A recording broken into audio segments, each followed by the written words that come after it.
I'm First Alert meteorologist Melissa Nord. This is the latest on Hurricane Jose as of the 5 p.m. advisory Sunday evening. Still Category 1 hurricane churning out in the Atlantic. You can see not too far away from being right parallel with Cape Hatteras. 90-mile-per-hour winds right now.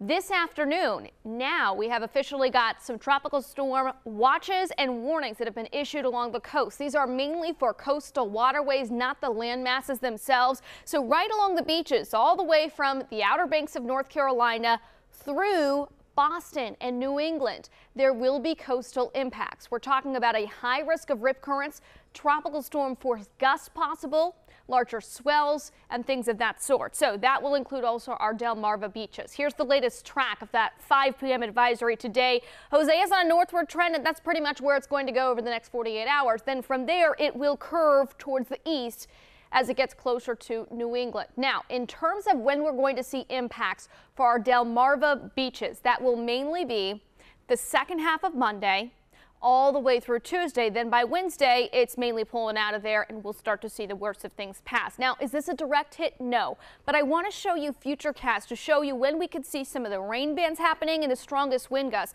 This is Futurecast Monday afternoon, right around lunchtime. Still dry in Ocean City. That's when the Outer Banks of North Carolina might get some of the outer rain bands, some gusty winds as well. We'll go from there into Monday evening, and then you'll notice Jose is getting a little bit further north, and overnight Monday into Tuesday, that's when Jose will be closest to Ocean City and Rehoboth Beach and Bethany Beach. So at this point throughout Tuesday, we could see some of the outer bands of Jose bringing some tropical storm force gusts right along the waterways.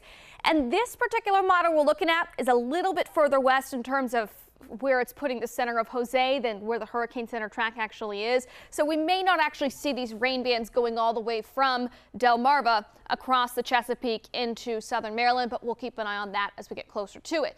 Tuesday afternoon, Tuesday evening, still some of those stronger tropical storm force gusts possible right along the coast again.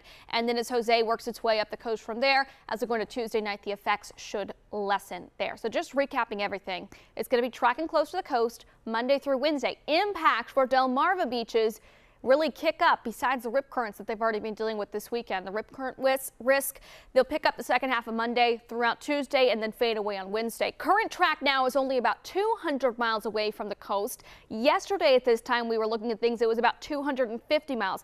For that reason, we're looking at the increased threat of some of the outer rain bands, some tropical storm force gusts possible right along the waterways. There could be some minor coastal flooding. Otherwise, just rough surf. Seas will be 10 to 15 feet. And also the high risk of rip currents. We'll keep tracking Jose and have the latest for you coming up later on WUSA 9 News.